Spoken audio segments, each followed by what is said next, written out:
রূপগঞ্জে তারুণ্যের উচ্ছ্বাস, সামাজিক সংগঠনের উদ্যোগে শিক্ষার্থীদের পুরস্কার বিতরণ।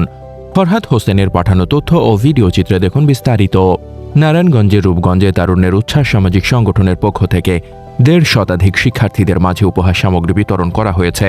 মঙ্গলবার বেলা ১১টায় উপজেলার কাঞ্চন ভারতচন্দ্র উচ্চ বিদ্যালয় মাঠে আয়োজিত সভায় সভাপতিত্ব করেন বিএনপি নির্বাহী কমিটির সদস্য মোস্তাফিজুর রহমান ভূঁইয়া দীপু। এ সময় প্রধান অতিথি হিসেবে উপস্থিত ছিলেন রূপগঞ্জ উপজেলা নির্বাহী কর্মকর্তা মোহাম্মদ সাইফুল ইসলাম। উপস্থিত ছিলেন কাঞ্চন সলিমউদ্দিন চৌধুরী বিশ্ববিদ্যালয় কলেজের অধ্যক্ষ জাহাঙ্গীর মালুম, সাবেক মেয়র মুজিবুর রহমান ভূঁইয়া, সংগঠনের উপদেষ্টা ও সাবেক কাউন্সিলর মফিকুল ইসলাম খান, কালাদি কামিল মাস্টার্স মাদ্রাসার অধ্যক্ষ মনির হোসেন, কাঞ্চন ভারত উচ্চ বিদ্যালয়ের ভারপ্রাপ্ত প্রধান শিক্ষক এনামুল হক সহ আরও অনেকে। অনুষ্ঠান সঞ্চালনায় ছিলেন সংগঠনের সদস্য ওসমান গনি। অনুষ্ঠানে কাঞ্চন পৌরসভার সকল স্কুল, কলেজ ও মাদ্রাসা শিক্ষক শিক্ষিকা এবং কয়েক হাজার শিক্ষার্থী উপস্থিত ছিলেন। এ সময় ১৫০ শতাধিক মেধাবী শিক্ষার্থীদের মাঝে শিক্ষা সামগ্রী উপহার তুলে দেন অতিথিবৃন্দ। অনুষ্ঠানে প্রধান অতিথি মোহাম্মদ সাইফুল ইসলাম শিক্ষণীয় একাধিক বিষয় নিয়ে আলোচনা করেন। তিনি আরও বলেন, জীবনে কিছু করতে হলে শিক্ষার কোনো বিকল্প নেই। তারুণ্যের উচ্ছ্বাস সামাজিক সংগঠনের প্রধান উপদেষ্টা মোস্তাফিজুর রহমান ভূঁইয়া দীপু বলেন, আজকে শিক্ষার্থীরাই আগামী দিনের ভবিষ্যৎ। সবাইকে শিক্ষার প্রতি মনোযোগী হওয়ার আহ্বান জানান তিনি।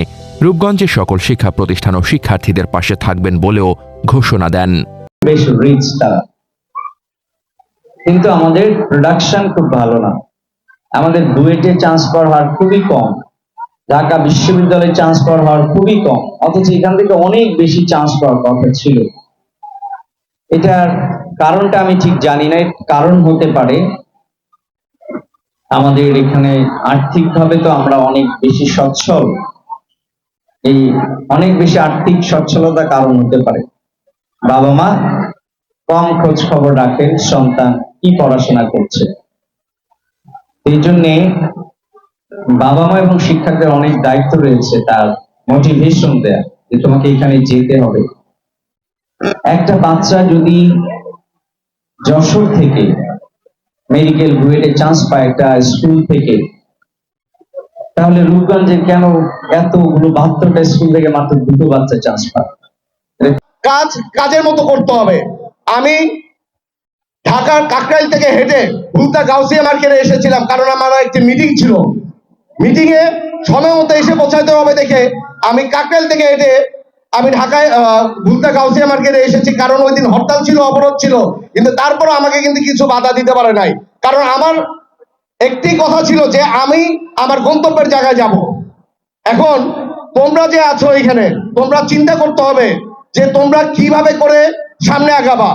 তোমরা যদি চিন্তা করো যে সামনে আগাবা, তোমাদের কষ্ট করতে হবে, ইভেন সমাজকে নিয়ে তোমাদের আগাতে হবে।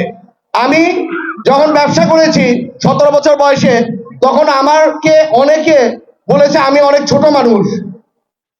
ইভেন এখন এই ছোট মানুষের কথাটা বলে কিন্তু আমাকে আটকাইতে পারে নাই। আমি চিন্তা করেছি মুরব্বীদের যারা সিনিয়র যারা আছে তাদের মন জয় করে আমার আগাইতে হবে। আমি চেষ্টা করেছি তাদের মন জয় করতে। ইভেন তোমাদের অনেকে বলবে তোমরা অনেক ছোট মানুষ, কিন্তু তোমরা দেখো আজকে লাস্ট সরকারকে পতনের জন্য তোমরা যা করেছে সেটা কিন্তু অনেকে পারে নাই। কারণ তোমরা শুধু রূপগঞ্জ না, নারায়ণগঞ্জ না, বাংলাদেশের সারা পৃথিবী তোমরা চেঞ্জ করতে পারবা। কারণ তোমরা ঐক্যবদ্ধভাবে থাকলে সারা পৃথিবী তোমরা চেঞ্জ করে নতুন একটি পৃথিবী ইনশাল্লাহ দিতে পারবা।